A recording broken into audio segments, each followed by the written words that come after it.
Hi guys, welcome back to my channel. आज का जो हमारा सेक्शन रहने वाला है समन। समन क्या होता है? एक हमारे दोस्त ने हमें कमेंट्स किया था कि भाई समन के ऊपर एक वीडियो बनाइए।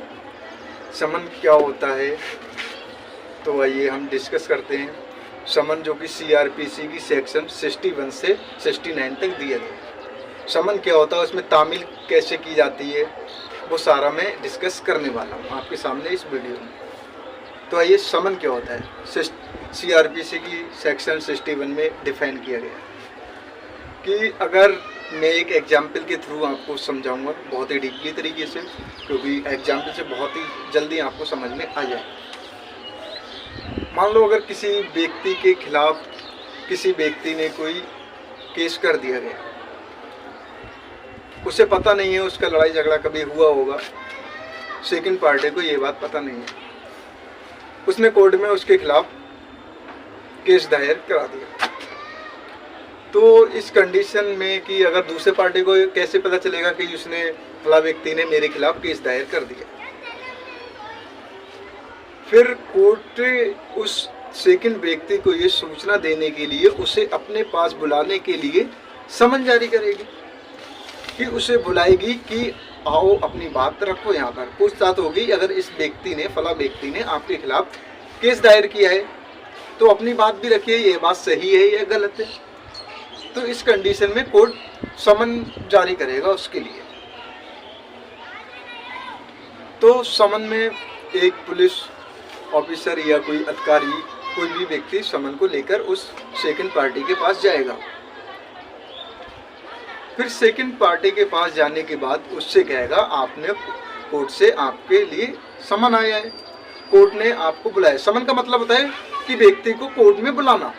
समन का मतलब ये होता है कि अगर किसी भी व्यक्ति के खिलाफ कोई भी केस या कुछ भी हुआ है तो उस व्यक्ति को समन जारी करके उसे अपने तक बुलाना। फिर उससे भी पूछताछ की जाएगी कि आपके विरोध ये व्यक्ति ने ये केस किया है, ये फला व्यक्ति ने आपके खिलाफ ये केस किया है, ये सच है या झूठ है। उसकी पूछताछ करने के लिए व्यक्ति के खिलाफ समन जारी करके उस पार्टी को बुलाना होता है।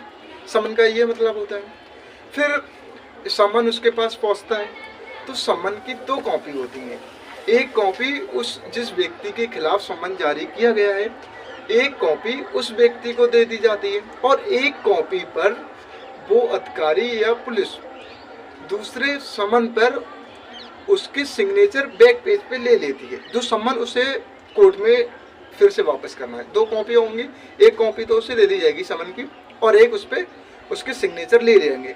सिग्नेचर जिससे भी उसे कहते हैं तामील, तामील होना, जिसे कोर्ट में कहा जाता है तामील क्या होती है। तो इसमें तामील भी डिस्कस कर रहा हूँ। उस व्यक्ति के बैक पेज पर उस पर समन पे उसके सिग्नेचर लिए जाते हैं। उसका ये होता है कि उस व्यक्ति ने नोटिस को एक्सेप्ट या उसे सूचना समन की मिल चुकी है, तो उसके सिग्नेचर ले लिए जाते हैं। उसे बोलते हैं तामील, की तामील हो चुकी है। फिर उस समन को कोर्ट में दे दिया जाएगा। तो तामील होने का मतलब है कि ये समन की सूचना उस व्यक्ति तक पहुंच चुकी है, तो ये तामील हो गया। तो फिर समन जाने के बाद उस व्यक्ति को आया जाएगा कि अपनी कोर्ट में अपनी भी आप बात रखो कि इस व्यक्ति ने आपके खिलाफ ऐसा किया है, ये सच है या झूठ है। तो उस पार्टी को बुलाकर ये सारा डिस्कस करा जाएगा। तो तामील और समन बहुत ही अच्छे तरीके से मैंने आपको समझाया। मुझे उम्मीद है कि आपको समन और तामील बिल्कुल क्लियर हो गई होगी। अगर क्लियर नहीं भी हुई है तो आप मुझे कमेंट्स बॉक्स में कमेंट्स करिए। मैं फिर से इसको बहुत ही ज़्यादा डीपली तरीके से समझाने की कोशिश करूँगा। तो ठीक है, आपको मिलते हैं हम नेक्स्ट वीडियो।